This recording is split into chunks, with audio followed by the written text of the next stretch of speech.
for joining us. The House of Representatives wants a law that will create a legal framework for the presidential compressed natural gas initiative and avert loss of lives as a result of the production of locally fabricated tanks by artisans. The House of Reps also summoned the Governor of the Central Bank, Yemi Cardosso, chief executives and managing directors of commercial banks over issues surrounding users of point of sales, POS.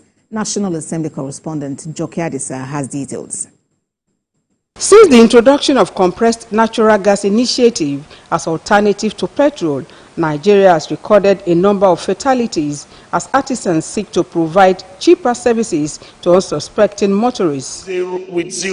Lagos State member Fuad Laguda says lack of regulatory framework and legislation for the local fabrication, installation and inspection of CNG cylinder is causing a surge in the production of substandard tanks. Recent tragedy incident in Edo State, where an explosion of a local fabricated CNG cylinder in a bid to cut corners resulted in loss of lives, numerous injuries, and property damage, has highlighted the critical need to address safety and integrity of CNG tanks. A motion from Imo State member John Okafor has raised concerns about the absence of a verifiable documentation of point-of-sales users and identities of fund recipients in Nigeria.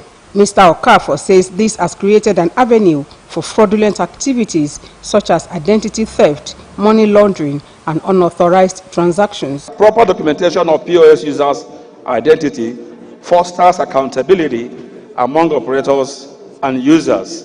This transparency will help trace transactions back to the individuals involved, holding them accountable. The House resolves to invite the Governor of Central Bank of Nigeria and Chief Executive Officers of commercial banks for a clearer insight into the development. In another motion, the House wants compensation for victims of the 2022 outbreak of avian influenza, better known as bird flu, in Lagos and other parts of the country. Unless this House intervenes, the due compensation and the promised relief to the affected farmers. A bill seeking to establish the National Commission for Technology Transfers and Acquisition passed second reading.